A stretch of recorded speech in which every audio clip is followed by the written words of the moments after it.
Boa noite, meu povo lindo, tudo bem com vocês?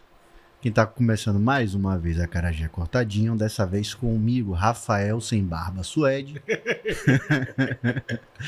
E comigo aqui, como sempre, toda segunda-feira. Hoje ele não é segunda-feira, né? Hoje é quarta. Hoje é quarta. Hoje eu vim especialmente aqui, porque eu vou entrar de férias. E você tá intelectual, você viu até de óculos. Você sem barba. Hoje você vê o mestre. Eu de óculos, claro, porque eu vou conversar hoje com o mestre do cinema francês barra baiano.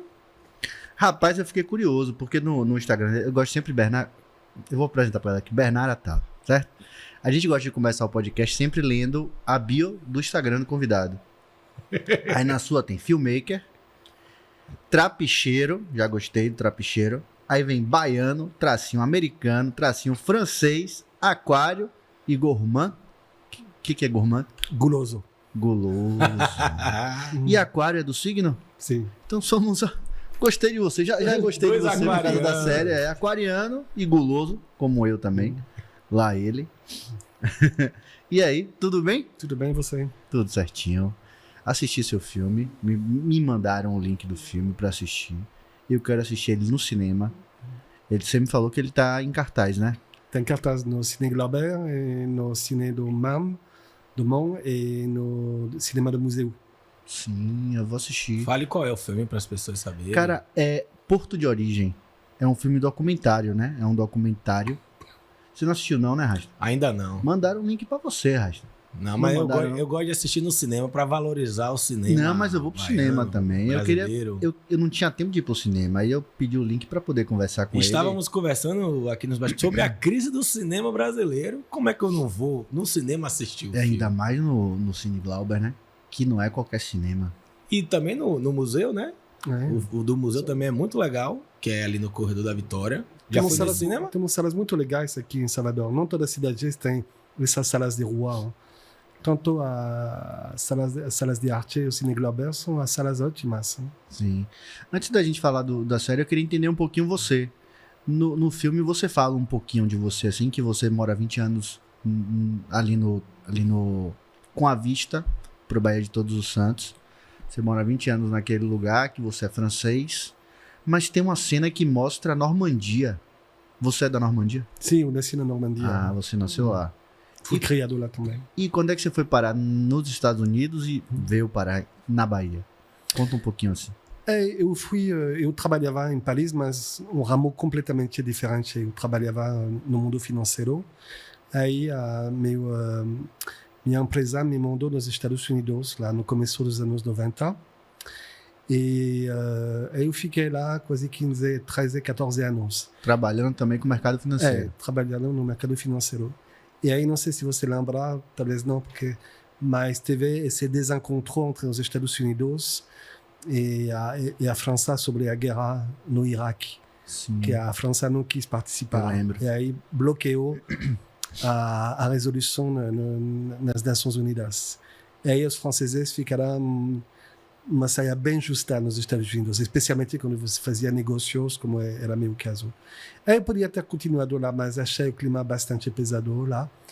E aí eu tentei voltar para a França, mas eu já tinha deixado o país há quase 15 anos e eu não consegui me adaptar de novo.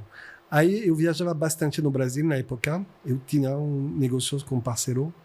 Aí eu gostava muito do país, gostava muito do potencial do país e eu resolvi morar aqui. Já em Salvador?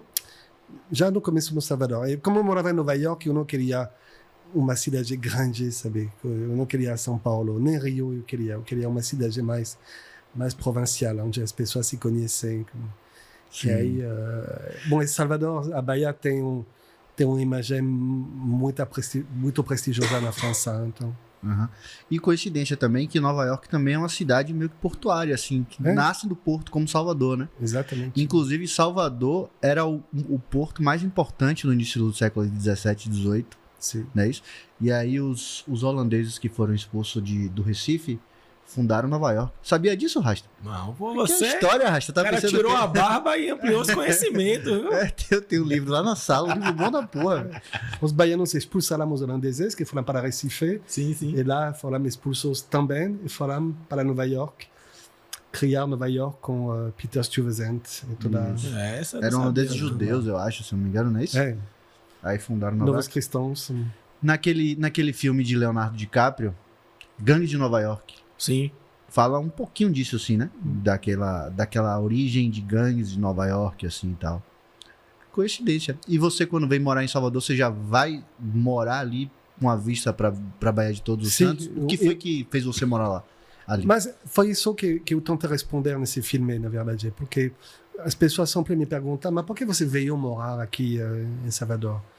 Aí nem eu sabia muito bem, então eu costumava responder, porque quando eu era adolescente eu li Jorge Amado, que na França Jorge Amado é muito popular. Sim. Todo mundo tem lido Jorge Amado, na minha geração pelo menos. Sim. Mas no fundo eu sabia que não era realmente a causa disso, porque tem outros escritores que eu gosto e nem fui morar lá na cidade deles. E aí foi essa coincidência que minha avó morreu em 2014 e ela me legou um pacote de títulos antigos, de ações, de obrigações, títulos de investimentos. Sabe esses velhos títulos lá, bem coloridos, muito lindos, que não tem mais valor comercial nenhum. Tipo as minas da Etiópia, os diamantes da Indonésia, esse tipo de títulos de investimentos. Sim. Ela me ligou isso e eu não tinha aberto essa envelope com esses títulos. E anos depois, eu abri essa envelope e eu achei um título do investimento do Porto da Bahia. Achei uma coincidência incrível. Né? E era um título de investimento emitido por uma empresa francesa que conseguiu a concessão para desenvolver o Porto Novo, que foi construído depois da Primeira Guerra Mundial.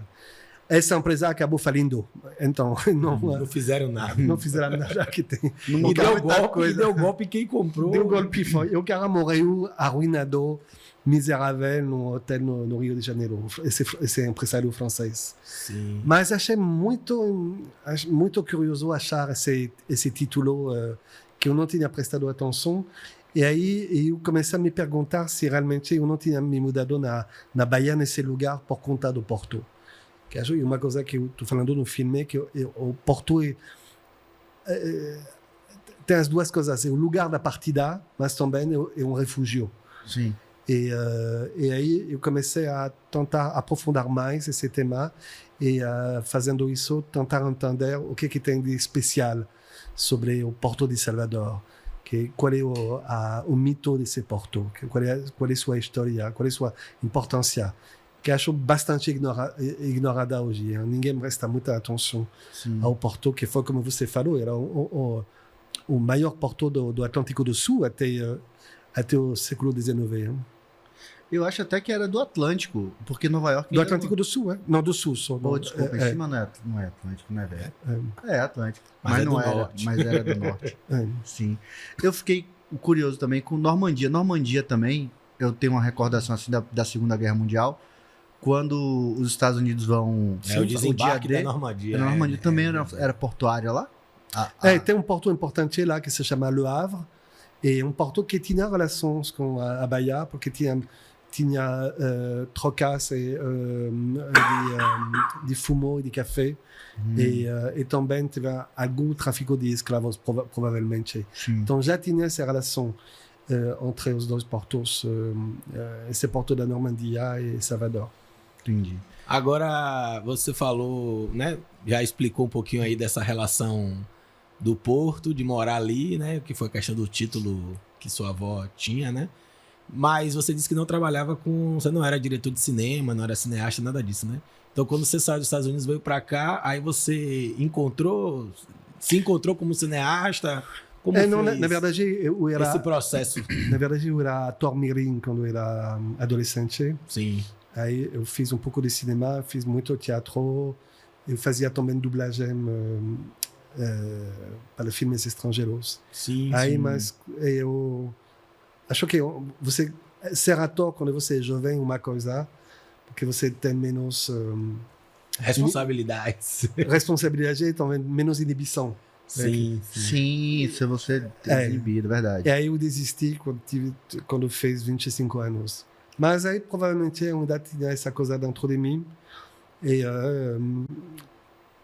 quando eu saí dos Estados Unidos, eu não tinha vontade demais de continuar a fazer negócios.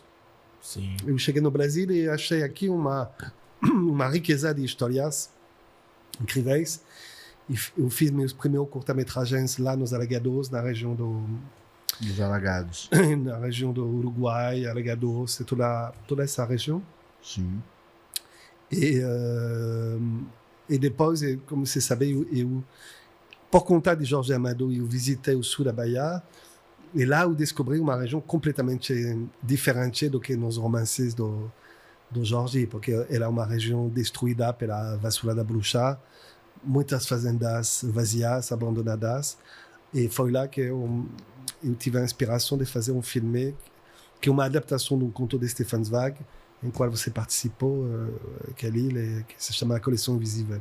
Inclusive, esse filme está na Netflix, né? Tá. Quem quiser assistir, é um filme... Não é porque eu participei, não. É porque o diretor tá do meu lado, não. Mas o filme é lindo, assim. É um dos filmes que eu mais gosto. E eu, toda vez que tenho oportunidade, eu assisto de novo. Toda vez que eu convido alguém para assistir, eu assisto junto com a pessoa.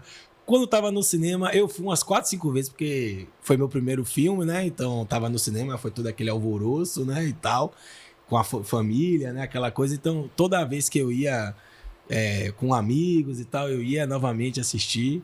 E é um filme que vale muito a pena mesmo. Qual é o nome do filme, Rasta? Falei. A Coleção Invisível, é protagonizado por Vladimir Bricha. É o último filme de Valmor Chagas, né? É. Porque depois desse filme ele faleceu, né? Você suicidou? E era engraçado porque esse filme, você foi meio que visionário, né? O personagem de Valmor Chagas era praticamente como ele estava vivendo naquele período, né? É. Morando ali meio que afastado, num sítio, né? Onde ele morava lá. Meio cego já? Já também meio... Esse filme, eu tô olhando aqui no IMDb, ele ganhou alguns prêmios, não foi? Sim. Festival de Havana. Bernard estreou Melhor estreando. Já começou ganhando um monte de prêmio internacional de São Paulo. Esse filme foi bem premiado, participou de diversos festivais. Eu não assisti não, Rasta, vou assistir esse A filme. atriz ganhou, não foi? Olha aí. Acho que no de Gramado, né? Ela ganhou eu esqueci o nome dela, claro. Não dê play não, W, senão vai cair a live. Por favor. Porque acho que é o filme. E a gente até tava comentando aqui, foi um filme que ficou 5 a 6 semanas em cartaz, né? Que para um filme de arte, né? Uhum. Fora assim, Estreou nos Estados Unidos. com atores baianos, boa parte do elenco era elenco local. Boa parte não, acho que todo mundo praticamente era elenco aqui da Bahia. E o filme, na verdade, ele tem 2 partes, né? Na segunda parte, que é justamente dessa região que o Bernardo estava falando, que é a região ali de Itajuípe, né? Que é no sul da Bahia. Os atores também... Na verdade, aquele menino nem era ator, né? Ou já era ator? Não era ator, não. Não era ator. E ele ganhou prêmio, inclusive, como ator, não foi? Então, quando fez lá na região, foi pego a população local para fazer o filme, né? E que isso é muito bacana.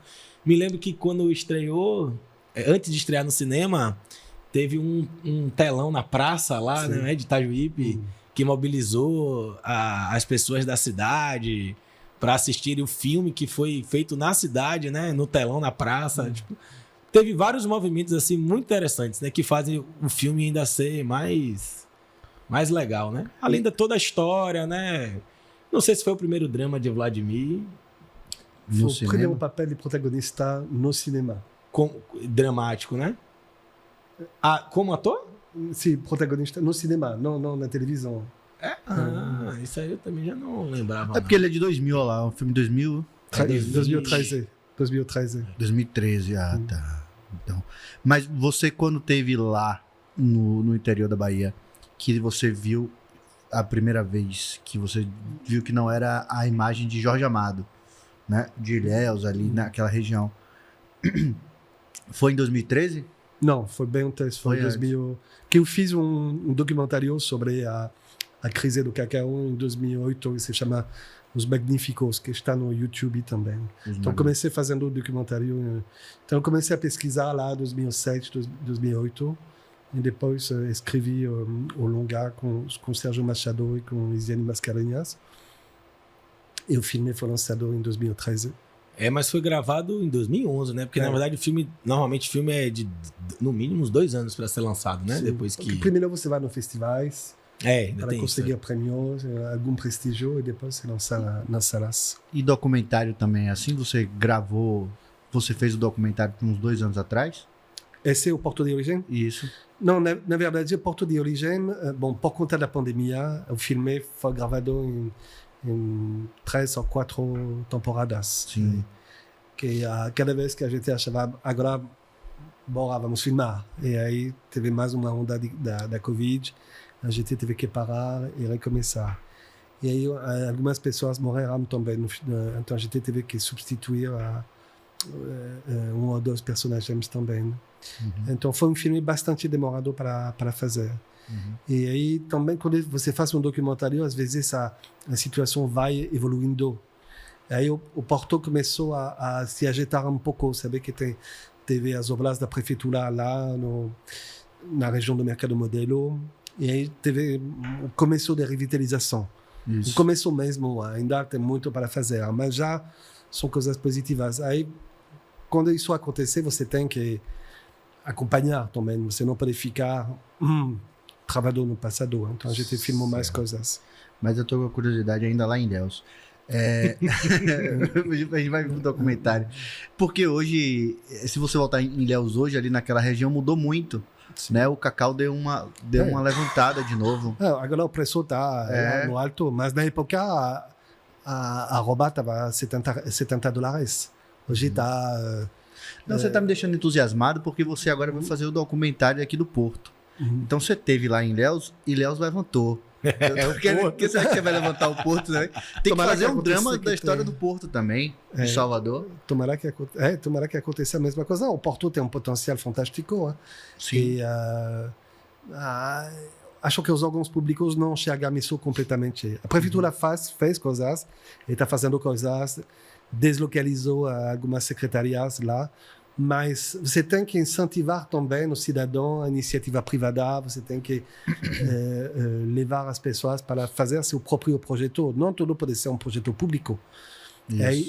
Isso está faltando. E tem, veja Acho que falta também um projeto de moradia ali no Porto. Você trata disso um pouco ali no documentário.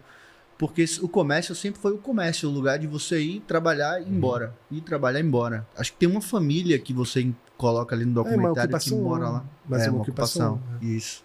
Mas para morar lá, você precisa de um supermercado, você precisa de padaria, você precisa de escolas. Então, por mim, o papel do órgão público é criar essa infraestrutura, para que as pessoas vão lá morar. Hoje ninguém vai morar lá se você não pode comprar pão, não pode botar seus filhos na escola, se você não tem segurança também. A segurança pública é muito importante. Mas a ocupação das pessoas também dá uma segurança. Agora porque, ali... tipo assim, a prefeitura de Salvador, Rasta, libera a construção de uns espigões muito malucos em lugares que não é para levantar espigão. Mas aí coisa tendo de ali sua prédios abandonados ali que você pode construir moradia. Porque se só que tiver aí gente, tem essa coisa do IFAM, né? Mas isso aí do IFAM que é muito doido. O prédio tá lá para cair, mas não pode mexer no prédio, porque... Você viu o que aconteceu? Por exemplo, uma coisa que tivemos que atualizar é a situação do restaurante Colón. Sim. Todo mundo conhece o restaurante Colón aqui. Ele está nos livros de Jorge Amado. Muitas pessoas foram com os pais almoçar ou celebrar alguma coisa no Colón. A gente começou a filmar, a gente entrevistou a dona do Colón. O restaurante estava lá, lindo, funcionando e tudo isso. Um ano depois, a Codesal condenou o prédio porque começou a fissurar. Sim. 2 anos depois, o prédio caiu. Então, eu tive que voltar lá para filmar isso e atualizar. E hoje você vai lá, o prédio caiu e além disso foi invadido e tiraram tudo, não tem mais nada. É nessa situação que você tem que atualizar e acompanhar o que está acontecendo. Mas exatamente nesse caso, por que os órgãos públicos não fizeram nada? Antes Para de cair. Antes de cair. Sabia que ia cair, a Codesal Sim. condenou o prédio. Por que não fez nada? Isso é muito doido, porque assim, eu concordo que a gente não pode descaracterizar, né? Porque senão qualquer um compra as coisas e vai descaracterizando, principalmente aquela região ali, né? De Pelourinho e tal. Mas aí, ao mesmo tempo, também você não pode descaracterizar nada. Beleza. Mas aí você também não pode reformar, não pode melhorar, tem que deixar o negócio cair. E correndo risco, né? Porque não é o primeiro prédio que cai ali. Já teve outros. Aí você chega, aí tem aquela vista ali, né? Do elevador, né? De cima, beleza. Você tem que olhar só pro horizonte. Porque se você olha para baixo, os prédios. É prédio abandonado, é prédio feio. caído, é aqueles entulhos todo, aquelas. É muito feio, pô. Melhorou muito, como o Bernard falou ali. Agora tem o Museu da Cidade, o Museu da Música, Isso. o Casa da Mercado História. Modelo também, Museu da História. Tá legal o que a prefeitura tá fazendo lá, tá massa, assim. Eu costumo ir lá dia de final de semana, assim, com meu filho. Vou, inclusive, mais de uma vez, assim. A gente entra no museu, sai, vai em outro e tal. Ligado, por conta de segurança, tudo isso. Mas... Ainda mais final de semana, que é menos movimento. menos As movimento pessoas não ainda. moram lá. Mas é legal, assim, o início do filme, principalmente, assim, essa quando você mostra em 3D a transição da construção do porto. O início do filme documentário, assim, você vai vendo a evolução, né? Do início até como se encontra Sim. hoje. E você vê que Salvador cresceu ao redor daquilo dali, Sim. né? E a gente chegou numa época que abandonaram. Largaram Agora de eles mão. construíram aquela parte ali das docas, né? Fizeram até um estúdio de... coisa de produção audiovisual, né? Que inclusive Não, até a era- California Filmes Era para ser isso. O projeto tá original. abandonado. Já abandonaram? Foi? Não, Tati, Não. não. E o projeto original era fazer um centro de economia criativa. Sim. E hoje está ocupado pela Califórnia, pela agência Gogo, um restaurante também, ou 2 restaurantes, Sim. e salas para eventos, reuniões, confraternizações e tudo isso. Então o destino mudou, mas está funcionando. Pelo menos é algo que está movimentando ali aquela... Não foi a ideia original, não foi o que o prefeito... A ideia original é uma startup, não é isso? Não, startup existe ainda ao lado. É do lado. Acima do terminal dos cruzeiros. Sim. Mas o Doca 1 era para ser um centro de economia criativa e, bom, agora tem outro destino. Mas a coisa doida é que você vai no Doca 1, mas você não pode acessar o cais, porque a Codeba não deixou. Sim. Aí o lugar está bastante estreito, então tem bastante limitações, porque a Codeba não deixou construir e chegar até a água. Sim. Aí tem essa restrição também, que a Codeba bota bastante limitações também, não? Sim. Outra coisa louca é que o Santo Antônio agora, ali no Carmo, a noite do Santo Antônio é uma noite assim viva, né? Você Sim. vai no Santo Antônio à noite, ela tem uma festinha, tem uns restaurantes, tem os bar, mas aquele bondinho que desce, como é o nome? O Pilar. Plano A inclinado. planta lá dele fecha, dá horário e Tudo fecha. isso. Aí não tem acesso. Então você não O tem elevador acesso. Lacerda também fecha 1 hora, né? Não sei, fecha. Ele tem um não sabia. horário, o elevador Lacerda, acho que Sim, até... então. Talvez seja no máximo até meia-noite. Mas o plano inclinado do Pilar, ele fecha às 5 horas da tarde. Quando começar a vida assim, à né? noite, a vida noturna. Quer dizer, você podia parar o carro embaixo, tem lanchonete ali embaixo, comércio, muita coisa, descer, subir. Não, Sim. pelo contrário. Não sei, é E falta até para o turista que chega pelo porto ali, dos cruzeiros, né? Sim. É super perigoso. Acho que o pessoal fica na atenção se você... Porque assim, normalmente chega durante o dia, né? Os navios, aí eles vão dar o rolê ali, Mercado Modelo, Pelourinho, aquele tour ali, né? O documentário fala Só um que pouco aí disso. na volta, que normalmente já tá de noite, à noite, é uma tensão da zorra. Eu já passei algumas vezes por ali e tem turista de cruzeiro caminhando ali, aí fica a galera morador de rua abordando, aquela coisa, né? Com celular, com aparelho de... Aí vem o francês desavisado, que não é o caso de Bernard, que já conhecia aqui. Não, mas Paris é igual, irmão. Paris também, nego vai pra cima de você querendo vender coisa. Mas Paris é aí igual. o que acontece? A gente é da Bahia, a gente já tá ligado. Eu tô ligado. Mas será que o francês tá ligado? Todo francês? Tá ligado. Não sei se na Normandia é assim também. Nos pontos turísticos da Ah, é a Normandia. mesma coisa. Agora, deixa eu contar não tem nada, assim, tem a ver com Porto, mas não tem muito a ver com o que a gente tá falando. Mas é um negócio engraçado que me aconteceu. Lembra que eu falei que eu fui do Greenpeace, né? Sim. E aí, não sei se você já teve alguma experiência de descer de algum navio pelo porto? Não. Pois é, que a gente normalmente daqui não tem isso, né? E aí eu tive essa experiência porque eu tava no tour do navio do Greenpeace aqui no Brasil, né? E aí eu fui para Belém, aí embarquei no navio lá em Belém, e aí o navio veio descendo pela costa brasileira, parando em algumas capitais. Aí tava em Belém, aí parou em Fortaleza, parou em Recife e parou em Salvador. E aí, como o Greenpeace é uma ONG internacional, os tripulantes, né, do navio, eles são de várias nacionalidades. Eu estava como voluntário, né, porque foi essa ação daqui, mas a tripulação é gente que trabalha mesmo no Greenpeace, né, como funcionário.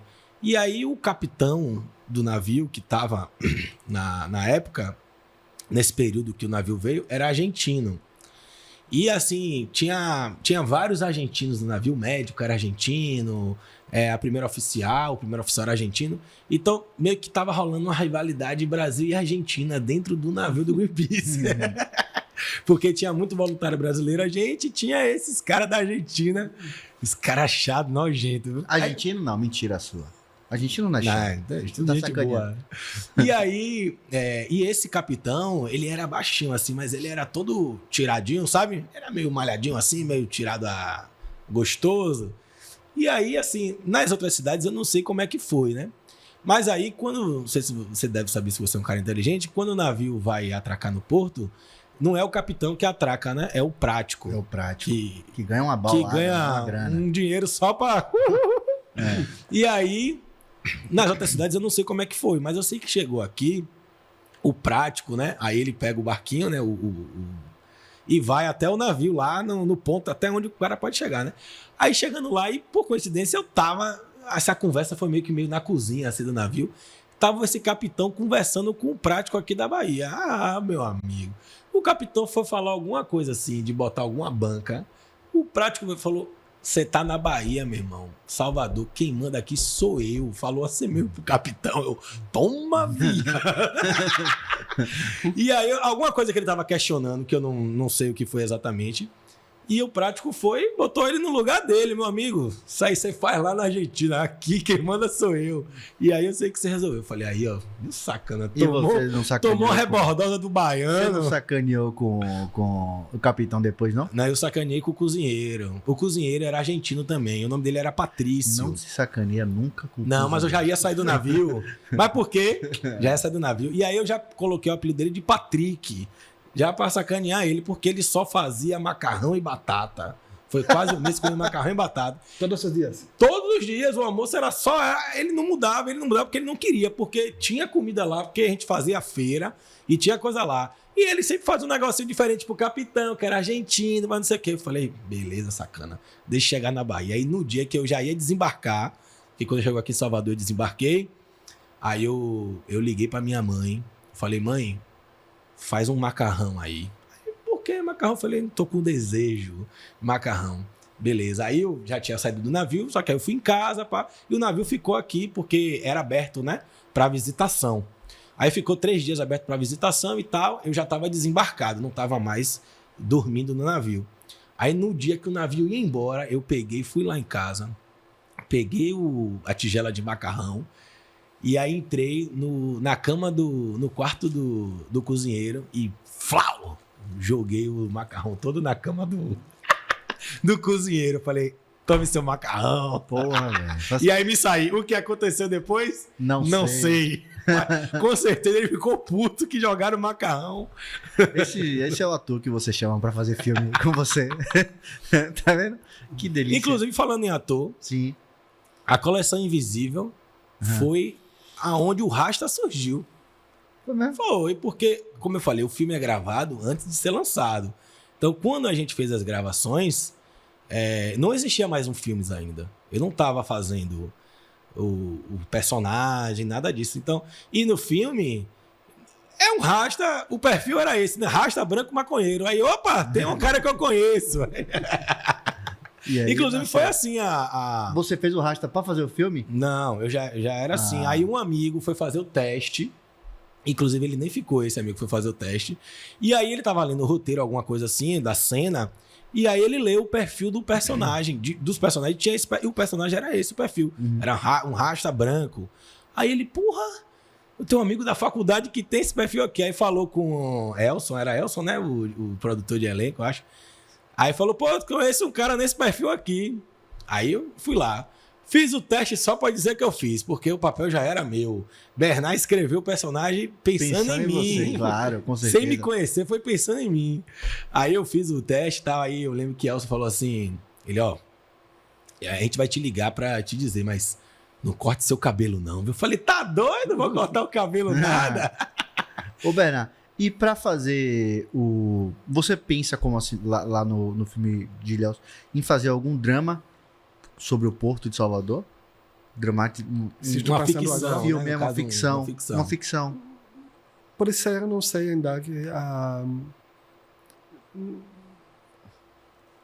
É porque eu imagino que como você Porque tava que ele fez o documentário antes, depois Não, e quando fez você vai fazer o documentário aqui, você deve ter conhecido muitas histórias, ouvido muitas histórias.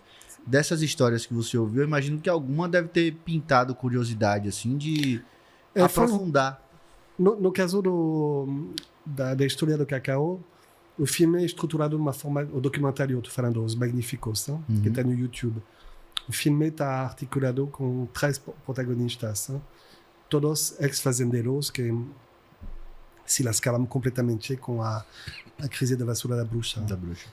No caso do Porto de Origem, você viu, são um monte de personagens, tem 10 ou 15 anos. Então não tem protagonistas mesmo. Aí eu teria que fazer um filme mais coletivo, achar uma maneira de costurar um drama acima de vários personagens. Mas uma possibilidade. Agora vários deles morreram, como eu falei. O Graxat morreu, o Alfaiate morreu durante a Covid, a Manicuri também morreu. Sim. O que eu acho interessante ali do comércio é que tem muitas histórias de pessoas invisíveis, né? Como aquela família que mora ali, como essa galera que aborda as pessoas de forma violenta, que tem fome, né? Então, assim, a abordagem é mais nesse sentido, pedindo uma moeda, uma grana, uma parada. E eu fico às curioso. Vezes um cigarro. E eu fico, às vezes um cigarro. E eu fico curioso com essas pessoas. Pensando, porra, as pessoas moram aqui. Moram onde? Dormem aonde, sabe? Porque é quem mora ali. E o documentário mostra muito isso, assim, que principalmente o que falta ali é uma ocupação de pessoas morando ali, residindo ali, tendo uma vida ali, né? Ali naquele lugar. Eu imagino que o seu olhar de quem mora, você deve morar ali no Santo Antônio, para ali por cima, que olha ali embaixo, que você olha ali à noite não tem nada, né?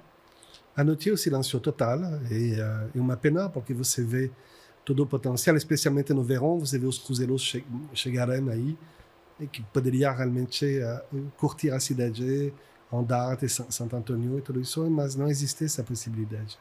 Mas o que eu acho bem impressionante também é que esses personagens que você menciona, eles estão aí resistindo há tantos anos.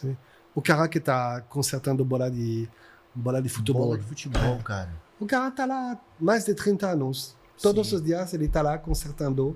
Ele trabalha para ele mesmo. Sim. Ganha 50, 60 reais por dia.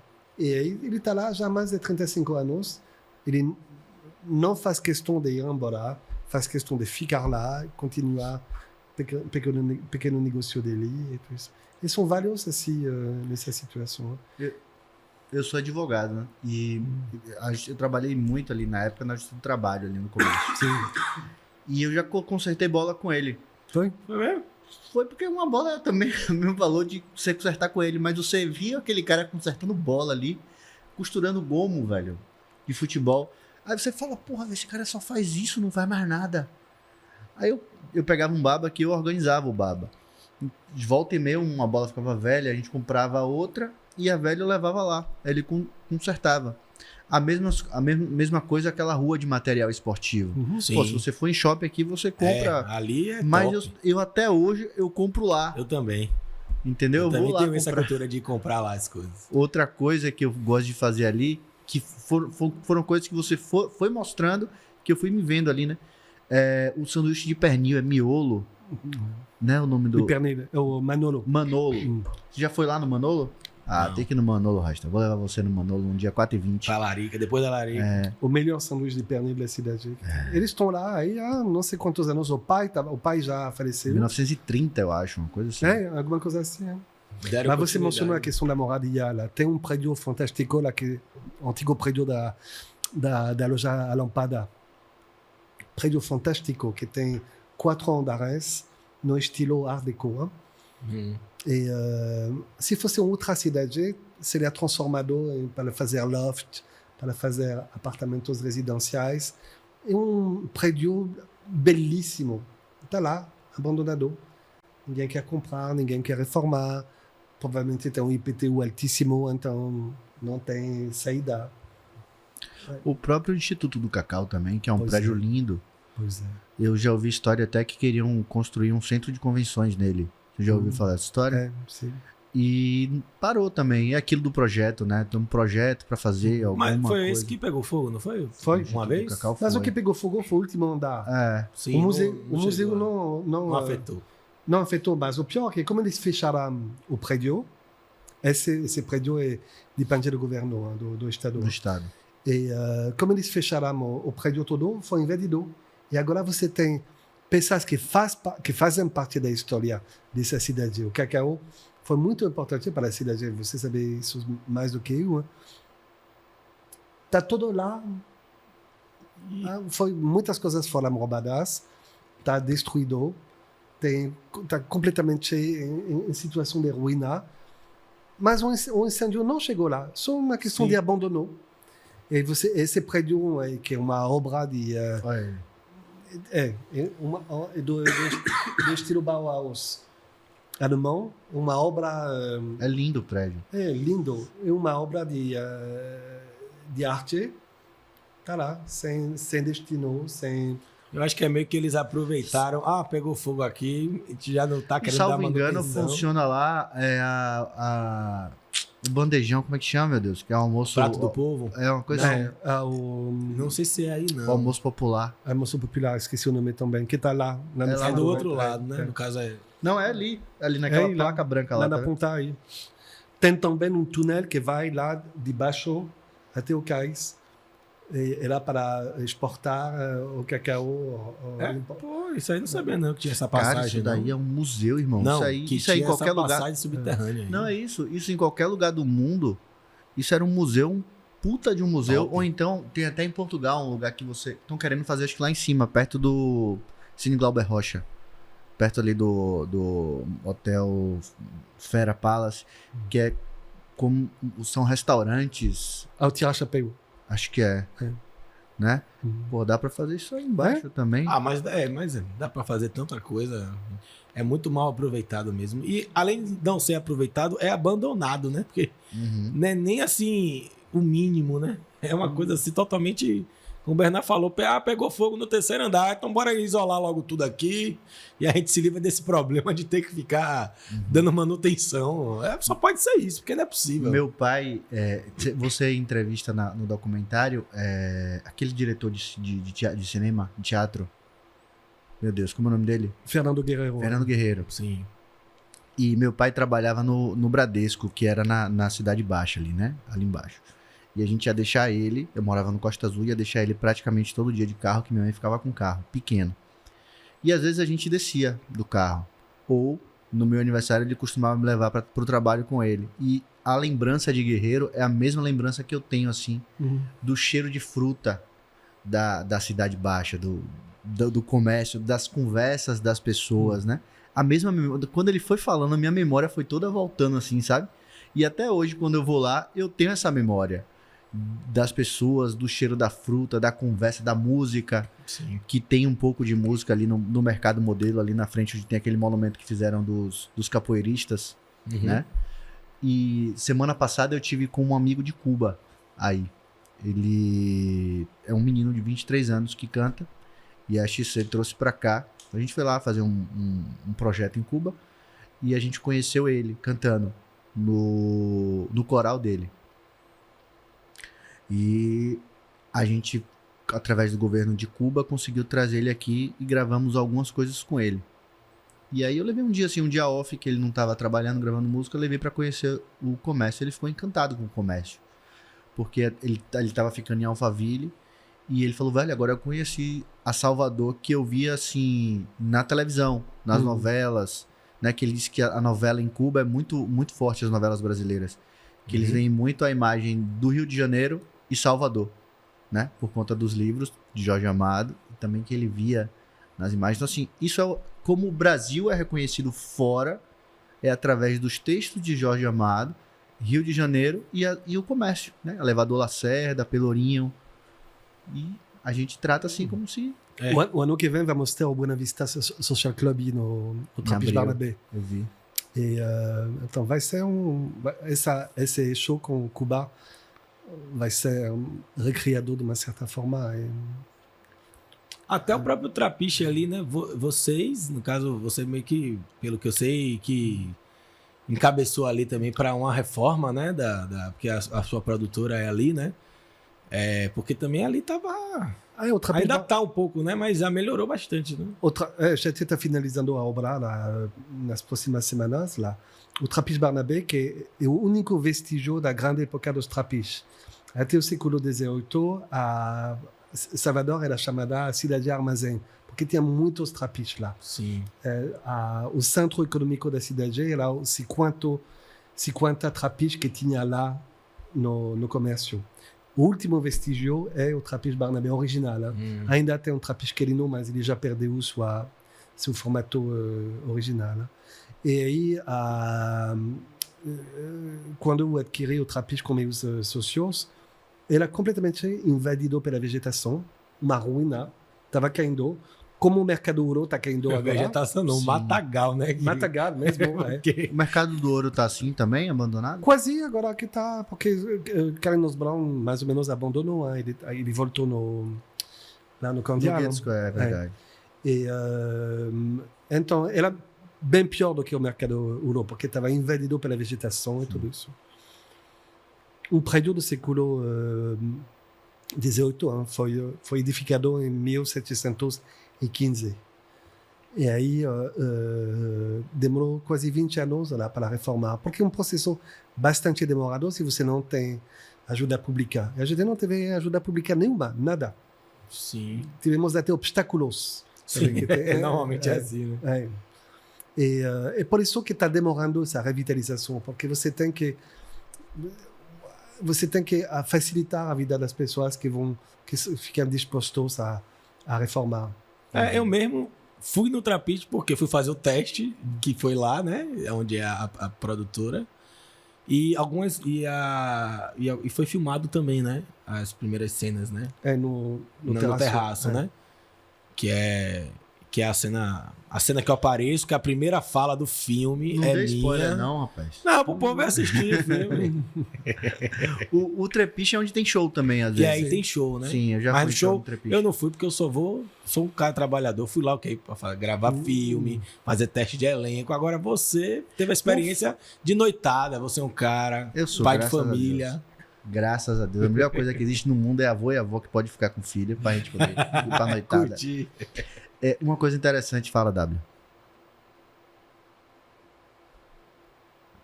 Tá. Pode falar aqui pra gente, pra todo mundo ouvir, W.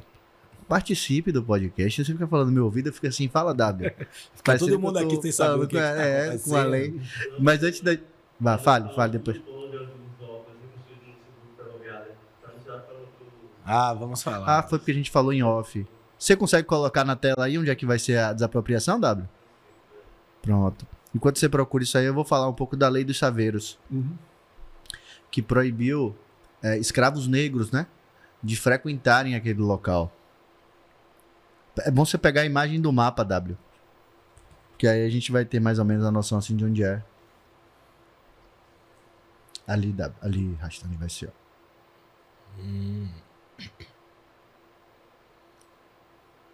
Vai ser um serviço escola e cinema, área externa flexível, locadora, oficina de depósitos, estúdio, escritório. É mais ou menos como Paulinha mesmo, como você falou, né? É uma coisa assim que tem tudo para dar certo se for levado a sério. Mas contextualiza o público o que é isso aí. É que a gente tava conversando no off aqui, mas o público não tá entendendo. Ele meteu esse mapa aí. Contextualize aí você que é do cinema, vá. Isso aí vai ser o projeto, né? Na verdade, eu tava perguntando a Bernard aqui como é que ele é um projeto de polo audiovisual que a prefeitura quer fazer lá no subúrbio, lá na região da plataforma, na frente do mar. Mas aí já é uma região mais pro canto, não tá muito ali no porto. Não, tá muito longe do porto, não tem nada a ver com o porto. É no subúrbio, é em Paripe, né? Na verdade, ali já na praia de Tubarão. Sim. Eu tava falando da lei dos chaveiros. Eu acho que o que acontece muito é isso também. Você, eu não sei. Eu fico insistindo nessa conversa de que tem que ocupar ali. Mas você vê que a desocupação de operários daquela região, de quem realmente trabalha, já existe desde da lei dos chaveiros, que é uma lei antiga. Eu fui em Barcelona, eu tenho um amigo que mora lá em Barcelona, e fiquei hospedado ali em Barceloneta não, nas Ramblas, né, que é um bairro gótico, um bairro antigo da cidade, e do lado tem um bairro chamado Barceloneta. E esse meu amigo me contou que quando foi feitas as Olimpíadas de Barcelona, o governo entendeu que aquela região precisava ser ocupada pelas pessoas que trabalham naquela região, entendeu? Então, assim, é um pelourinho onde as pessoas moram, tem vida. É um comércio onde as pessoas moram, tem vida, sabe? Você praticamente tem gente passeando e rodando o tempo todo, vida noturna, vida diária, festa, boate, restaurante e prédio, gente que mora nos andares mais altos, entendeu? Eu acho que é um pouco que falta ali, tá ocupando a cidade ali com o museu e tal. Tem muitos portos no mundo que foram revitalizados e que se tornaram lugares importantes de negócios culturais e tudo isso. Tem esse porto que a gente conversou no começo, Le Havre, na Normandia. Quando eu era criança, a gente não frequentava o lugar. Era um lugar muito remoto, sem segurança, que ninguém ia para Le Havre. Hoje é um dos polos culturais da França. E também com muitas empresas, que é uma atividade portuária muito intensa. Então, Salvador poderia ter esse destino. Marseille, mesma coisa na França. Sim. Baltimore, nos Estados Unidos. Você mencionou Barcelona. Um porto tem um potencial fantástico. O que não pode ser é só um lugar turístico, sabe? Porque as pessoas que vêm visitar um lugar, elas querem ver como que as pessoas vivem, como que elas ocupam. Então, tem que ter essa mistura de negócios, de empresas, de serviços, de moradia, de atividades culturais. E o Porto tem tudo para isso. No Rio, eles fizeram isso agora, né? Eu estive lá em junho, aí eu fui no Aquário, né? Que é o aquário lá, que é muito massa. Aí tem a roda gigante, que até falaram que iam trazer para cá, ia ficar lá, porque eles vão pro Porto, né? Você já viu essa roda gigante que Não. tem? Ela é gigante mesmo. Só que ela é tipo uma cabine assim, climatizada e tal. E aí ela vai girando bem devagar e você tem a visão da cidade inteira, né? E tal. Então eles estão nesse movimento de revitalizar e de colocar coisas, né? Tanto que era meio distante para ir assim, não era tão perto, era meio... Acho que eles não trabalharam muito a questão da moradia. Lá não, é mais turístico. É mais turístico. Mas até hoje me pergunto por que não fazem o carnaval lá no comércio? Que eles vão fazer lá, na Boca do Rio, mas o comércio tem avenidas grandes. É verdade. Não tem, por enquanto, não tem moradores, então não tem problema de barulho. Muito fácil estacionar. Os barcos chegam lá. Imagine o turista chegar lá, já está no coração do carnaval. Isso é fantástico. Carlinhos Brown teve essa ideia. Não venceu, não sei porquê, mas É um lugar muito bom para fazer. É verdade. Pode ser lá. Muito aí, tá vendo? O máximo que fizeram ali no comércio foi... já tem muitos anos, isso eu me lembro. Não, Além do Réveillon. tinha uma corrida de... Não chegava a ser Fórmula 1 não, mas era alguma coisa de corrida. Corrida de arrancada, uma coisa assim. Que eu me lembro que asfaltaram, era horrível o asfalto ali do comércio. Eu acho que você já morava aqui, porque eu lembro que eu era criança quando teve essa coisa. Aí asfaltaram, né, porque pros carros, acabou que ficou esse legado, né? Eu me lembro quando eu passei, eu falei, olha, o asfalto aqui tá bom, depois que teve essa corrida aqui, que justamente era um local que tinha uma distância boa, né? Eu acho que era coisa de largada mesmo. Corrida de arrancada. De arranque e tal. E era e tem aquela reta ali, né? Uma reta. A única coisa que eu me lembro que fizeram assim foi isso aí. É verdade, ali dava um senhor carnaval tranquilo, espaço, né? Arejado, não tem ninguém pra dormir, nem acordar ninguém. Avenidas muito Largas. Sim. É só botar, vai de um lado, volta na de cima. Você parava o carro já lá em cima na região. Das pontas, você E fora pontas. que o carnaval do Pelourinho estaria conectado, né? Sim. Já estaria tudo meio que... Porque fica o carnaval do centro, o carnaval lá de sei da onde, o carnaval de sei da onde, o carnaval de sei da onde. Fica bem... E não tem nada lá no carnaval. Você que mora ali não tem Embaixo nada. Só no Pelourinho. Que eu nunca passei por ali. Só no Santo Antônio. Agora tem o Carnaval de Rua. No Santo Antônio eu sei. Mas no comércio não tem nada, não. Fica paradão aqui. Loucura, né, velho? Os barcos, todos os cruzeiros chegam lá, tá vazio. Que loucura. Aí os taxistas levam os turistas para outros lugares, porque... Mas você conhece bem o comércio, você trabalhou lá. Eu não conheço ninguém que andou no comércio que não ficou deslumbrado, sabe? Mas aí tem que ter segurança, tem que ter moradia, tem que ter restaurantes, tem que ter lojas e tudo isso. Esse meu amigo cubano, ele ficou bastante impressionado assim com a arquitetura, né? Colonial e a mistura também de prédios mais modernos, assim, no sentido de... Tipo, depois de você fala até no documentário, depois da Segunda Guerra Mundial, que mudou muito tal, a arquitetura, e tem esse contraste, né? Daqueles prédios antigos com prédios novos. Ele ficou impressionado. Pô, é bonito e tal. Você tem todas as épocas, sabe? Você pode ir até o século XVI, até hoje. Você vê, mais que você avançar até o mar, você vê as arquiteturas mais recentes. Você consegue ver quando você vai subindo mais a contorno, né? Que já começa a vir aí aqueles novos prédios ali que fizeram, né? Aí já muda. Mas no comércio mesmo em si, ali embaixo, é tudo uma coisa só, abandonado. Ô Bernardo, e assim, você já teve conversa assim com o governo, alguém de governo, prefeitura, que viu o documentário? É isso que está acontecendo, é que tem... Eles não me dão retorno nenhum. Parece que o Fernando Guerreiro participa do filme, então espero que ele assistiu, mas eu não sei, ele falou que ele vai assistir. Mas as pessoas que realmente poderiam ter uma influência para realmente mudar as coisas, acho que eles não assistirão, mas pelo visto não tem muito interesse.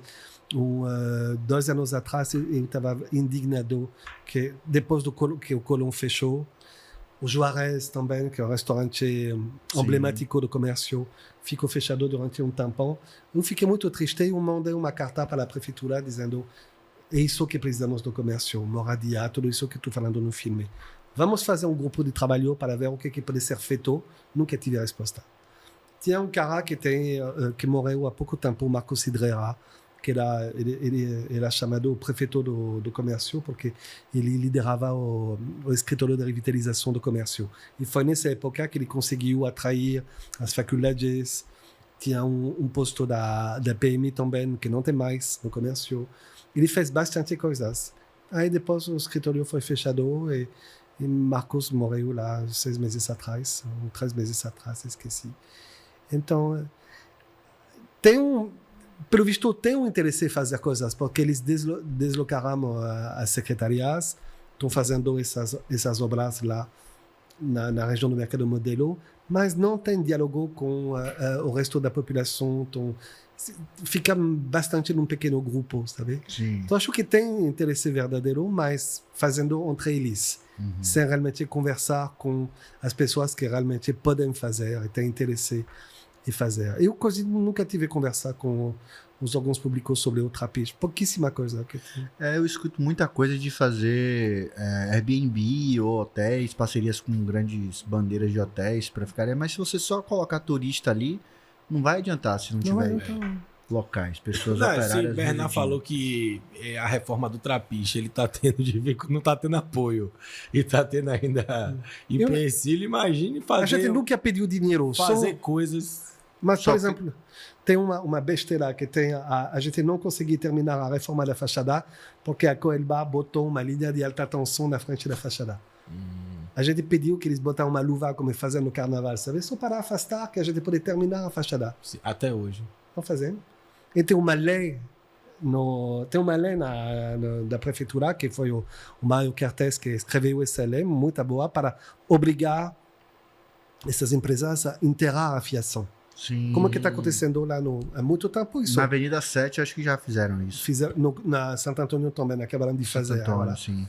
Aí é a lei, eles têm que fazer. Sim. Não fazem. Aí eu falei para a prefeitura, senão não pode fazer nada, que a gente não vai conseguir terminar a nossa fachada, não faz. Aí a fachada vai ficar... Na verdade, acaba que essas pessoas, né, Bernard, esse outro rapaz falou que faleceu, né, eles acabam sendo, na verdade, mal vistos pela prefeitura, né? Eles acabam, lá vem esse cara chato, a gente que fica, vem falar, vem ligar, toda hora, que tem, reclamando, pedindo pra gente fazer não sei o quê, e os caras querem comodismo, né? Não quer ninguém cobrando, ninguém pedindo nada, né? Então, felizmente, essa é a realidade. Mas o que vai acontecer é que você vai ver que se alguém não toma conta do mercado euro, que é uma obra importante da história de Salvador, veja como que ele está agora numa situação precária. A Marquise está pronto para cair, um dia vai cair acima do cidadão e todo mundo vai dizer: oh meu Deus, você viu o que aconteceu? O proprietário não cuidou. Tem essa coisa que todo mundo acha que é o proprietário para cuidar. Claro que é o proprietário também, mas se o proprietário não tem condição, que muitas vezes são inventários com 50 pessoas e ninguém quer se mexer, ninguém tem condição, é a sociedade que tem que se mobilizar. O interesse público. É um interesse público e privado. Aí você tem que conseguir casar os dois. Aí não pode ser só a prefeitura que faz tudo, porque não pode fazer tudo, e você não pode ter a expectativa que o proprietário vai fazer tudo, porque muitas vezes tem dívidas de IPTU, tem dívidas da União, não tem a condição de fazer, não tem financiamento. Se você vai na Europa, tem financiamento da Comunidade Europeia para reformar o patrimônio histórico. Que você não tem. O BNDES não tem uma linha para patrimônio histórico. Os editais são exclusivamente para empresas sem fim lucrativo. E aí você não tem acesso a financiamento nenhum para realmente dar vida de novo a um patrimônio tão importante para a cidade. Aí, bom, então você demora 20 anos para concluir, como é o nosso caso. E você tem tido feedback das pessoas assim que têm assistido o documentário? O que elas estão achando? Eu gostei muito. As pessoas estão redescobrindo. Cada vez eu tive esse retorno. Ou tem as pessoas que já conheciam, como seu pai, que te levava nessa região, como o pai de Fernando, que levava Fernando na região. Tem as pessoas que têm essas memórias, sabe? E aí tem essa nostalgia dessa época. E tem as pessoas que não sabiam de nada, que não tinham noção da importância dessa história tão profunda, tão importante para a cidade, que estão realmente descobrindo o bairro. Mas os retornos são um retorno que a gente tem muito bom. Até fora de Salvador, minha preocupação começa a dizer, esse filme só vai interessar o pessoal daqui, não tem como. Mas não, o filme está em São Paulo, está em Pernambuco, está em Tocantins, não sei por que está lá, mas... Até porque toda a cidade tem porto e deve estar tudo desse mas jeito. Tocantins não tem? Tocantins não, Mas Recife, né? Você falou Recife. O filme foi bem lá em Tocantins. Aí, por isso que acho que muitas pessoas têm uma ligação orgânica com o Porto, sabe? O Porto representa alguma coisa. O Porto é sempre um mito na vida das pessoas. Agora, eu queria enveredar o papo aqui um pouquinho para o cinema, de uma maneira geral. Até brinquei aqui com você. Falei, tá agora especialista em documentários, né? Porque esse é o segundo documentário seguido, né? Você fez um sobre a violência policial. A questão da polícia, né? Eu esqueci o nome, me lembra o nome? Sem Descanso. Sem Descanso, isso. E agora você fez isso aí sobre o Porto. Aí você até falou aqui no off, mas até pra gente falar um pouquinho por que você tem enveredado mais para a questão do documentário, além de, né, ter essa coisa específica, né, que você mora na região, teve essa história de sua avó e tudo mais, mas por que você tem ido mais para os documentários e não tem feito mais ficção, né, como A Coleção Invisível, A Finada Mãe da Madame, né, que é um outro filme também muito legal que você fez. Não, eu pretendo fazer ficção de novo, acho que agora já me gostou para... Se tiver um rasta lá, me chame. Eu vou criar um para você. Pronto. E vai matar ele. A segunda cena. Deixa eu viver até o final. Não, mas aconteceu que as circunstâncias mudaram bastante desde a Coleção Invisível. Bom, primeiro teve esse governo lá que foi eleito em 2018, que praticamente cancelou todos os editais, aniquilou o cinema. Durante 4 anos não teve financiamento público nenhum para fazer filmes de porte, nenhum.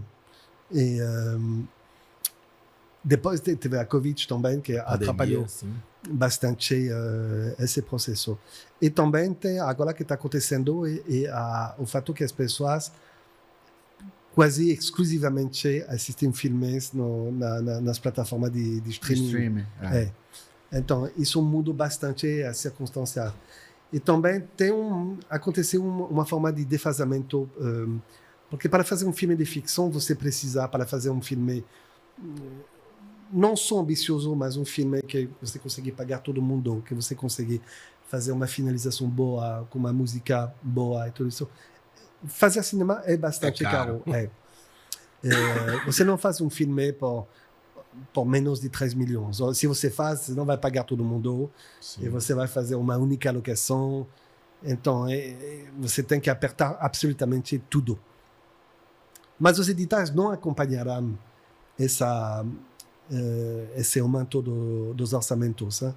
E até para os curta-metragens, eu militei com a prefeitura para aumentar os editais para curta-metragens, porque curta-metragens são muito importantes para formar cineastas. Sim. E também hoje as pessoas gostam mais de formato curto. Bom, hoje o último edital já fizeram uma coisa boa, eles aumentaram para 150 mil reais.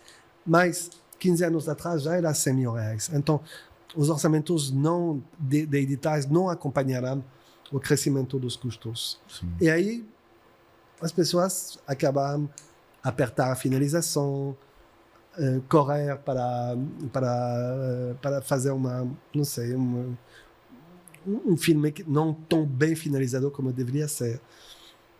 Então, como o cinema brasileiro depende muito do financiamento público, ainda que as empresas fora do eixo São Paulo, Rio, São Paulo... Isso que eu ia perguntar, você acha que é mais uma coisa daqui ou de outros polos, ou é Brasil, no Rio, São Paulo? Porque eu vejo eles produzindo bastante filmes ainda assim, né? Não, é mais um problema do Nordeste. Mais ou menos. Não, mas se você comparar com os Estados Unidos... Não, aí não existe comparação. Os caras produzem 50 mil filmes, aqui é 200 filmes por ano. No eixo Rio-São Paulo, tem muito mais empresas que apoiam, que patrocinam os filmes. Aqui no Rio, aí não depende tanto do dinheiro público. Exatamente. Né? Então, eles podem ter orçamentos maiores, com atores globais, Sim. Pagar todo mundo, que é muito importante, pagar os artistas bem. Né? Sim. E também a equipe técnica. Aqui no Sul eles têm essa possibilidade. Aqui no Nordeste você não tem. Aqui a gente fica refém mesmo dos editais, né? Como você falou, o valor é muito baixo. Com orçamento desatualizado. Aí até te perguntar sobre esse novo projeto, né? Que é o Bahia Filmes, né? E tal. O que você acha? Você já falou aqui porque a questão do orçamento ainda é baixo, né? Mas você acha que, querendo ou não, vai ser uma forma de estimular, de incentivar? A mesma coisa, pode dar muito certo. Eu acho uma iniciativa muito importante, que foi bem concebida, sabe? Que foi muito trabalhado bem estruturado. A questão é a execução. Hein? Sim. Vamos ver, hein? Vai depender de que vai ser a equipe que vai cuidar dessa Bahia Filmes, que ainda não se sabe quem vai ser. Não pode ter nenhum político, sabe, que tem que ser realmente um gestor que vai ficar lá no longo prazo, porque cinema, audiovisual de uma forma geral, é um trabalho de longo prazo. Você faz um filme em não menos de 3, 4 anos, geralmente 5 ou 6 anos. Então, tem que ter uma equipe que vai ficar lá no longo prazo, independente das mudanças políticas. Então, é um projeto que pode dar muito certo, como o polo audiovisual, mas depende da execução. Ou tem realmente um diálogo com os profissionais daqui para realizar de uma forma adequada e tem chance de vencer, ou não tem diálogo, vai fazer do jeito deles, e aí vai acabar como Paulinha. Paulinha foi 500 milhões de reais, que agora se tornará uma cidade fantasma. Um elefante branco, né? Lá. Elefante branco, O Rasta W tá falando aqui no meu ouvido que ele tem que pegar a Topic, que ele tem que ir. Então, Bernardo, a gente termina aqui sempre o podcast perguntando se tinha alguma coisa que você queria falar que você não falou. Que pode ficar à vontade, não precisa de pressa. W vai pegar correndo a Topic dele, mas não precisa correr. Não, eu acho que você levantou todos os assuntos que eu queria conversar. Acho que realmente eu tenho dois grandes temas da minha vida que me motivam. A primeira é a questão da violência policial, que eu fiz um filme 3 anos atrás, e a gente vê hoje que é um assunto muito importante. Acho que a sociedade começou a se sensibilizar sobre a importância e também o fato que é a responsabilidade de todos, não é só a questão da polícia, a justiça também tem que se envolver, o cidadão tem que se envolver. E isso é meu primeiro eixo de reflexão e de trabalho. E o segundo eixo é a questão do patrimônio histórico, seja o patrimônio cultural, o patrimônio arquitetônico. Eu dediquei quase 20 anos da minha vida para reformar o Trapiche Barnabé. Eu fiz esse filme e realmente espero que ao longo do tempo, os órgãos públicos, porque principalmente desse aspecto é a responsabilidade deles, vão criar os incentivos para que o cidadão vá reformar sua casa da forma que ela foi construída, vai recuperar seu prédio que está na família há muitos anos e que está lá abandonado, vai recuperar o museu, o Instituto do Cacau, vai cuidar do Mercado Ouro. Essa cidade tem um patrimônio fantástico, provavelmente um dos maiores da América do Sul. E a gente tem sorte porque em Recife foi bastante destruído. Em Recife você tem espigões no meio do centro histórico. Fortaleza não existe mais no centro histórico. Então a gente tem sorte porque ainda temos esse grande centro histórico. Mas por mais precário a gente ainda tem, né? Está precário, está se deteriorando. Então, antes que se acabar completamente, tem que se mobilizar. Os órgãos públicos, o cidadão, todo mundo. E acabei que nem perguntei. É claro, está recém-lançado, né? O documentário ainda está no cinema, tudo mais, mas você já tem outros projetos aí pensando ou vai descansar agora nessas ideias aí? Vamos inaugurar e finalizar a obra do Trapiche Barnabé lá, para lançar o ano que vem. E depois me dedicar ao próximo projeto, mas ainda eu não gosto muito de falar do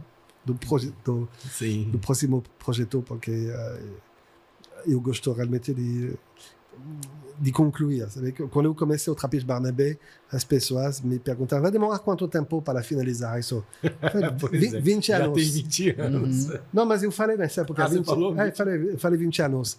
Porque aí vai ter que captar dinheiro, vai ter que conseguir as autorizações, depois fazer a obra. Aí as pessoas achavam que eu estava dizendo isso porque nunca ia fazer. Sim. Então, ele está dizendo isso porque nunca vai ser feito. Tem 20 anos que você está fazendo mesmo.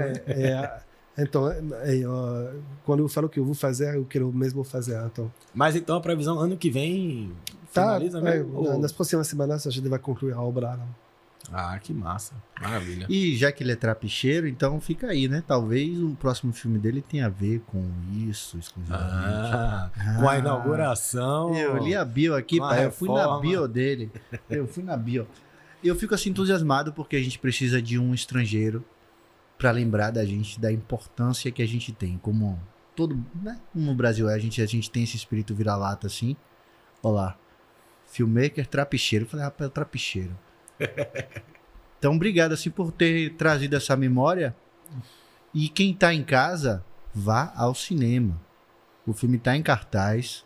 Pesquisa aí onde é que você consegue assistir. Você que tá na Bahia. Ah lá, entra aí, W. Inclusive, só tá em cinema top, que a gente falou aqui, né? Os cinemas de rua, que é muito, muito legal. Como o Bernard falou aqui, né? Não é todo lugar do Brasil que tem cinemas de rua, como aqui em Salvador, que é o cinema do museu, o Glauber. Tá no Duman também, né, Também, Bernard? Tá No Man. Se você nunca foi, vai ser 2 experiências. Exatamente. Assistir um documentário, né? Que é uma experiência muito legal. E você ir a um cinema de rua, que também é outra experiência do que você ir no cinema no shopping. E aí já fica aqui minha dica também. Já que você vai fazer isso, o que é que você vai fazer? De manhã, você vai acordar cedinho, você vai pro comércio. Você vai tomar o café da manhã no sanduíche de pernil do Manolo. Pronto. Comeu o sanduíche de pernil, você sai do sanduíche de pernil, vai pro Man, vai ver o horário da sessão no Man. Viu o horário da sessão no Man, pô, dá tempo de ir no Bar da Mônica. Você vai pagar ali, velho, uns 20 conto pra ir no Bar da Mônica, comer uma moqueca, tomar um banho de mar, volta no Man e assiste o filme, cabeça. Vai perder, cabeça. E depois do filme ainda vê o pôr do sol no Man ali, que é um dos pôr do sóis mais bonitos. E olha que eu já fui em muito lugar, viu? O do Man ali. É especial e tem um café. Ainda mais se for 16h20, fica mais ainda. É, tem um café. O café e tem o café do artista que lá pode. Legalize. O café do artista é importante. Cafezinho de artista. Bernard, como diria Nono da farmácia, conversar com quem conhece é descanso. Muito obrigado. Obrigado a vocês. Valeu, Bernard. Bom te ver, viu? Bom te reencontrar. 15 É anos, sempre quase uma 15 aula. anos depois, não? 15 anos depois, é verdade. A gente podia matar ele no podcast. O que você acha? Ô, W, traz a faca aí. Tchau, meu povo.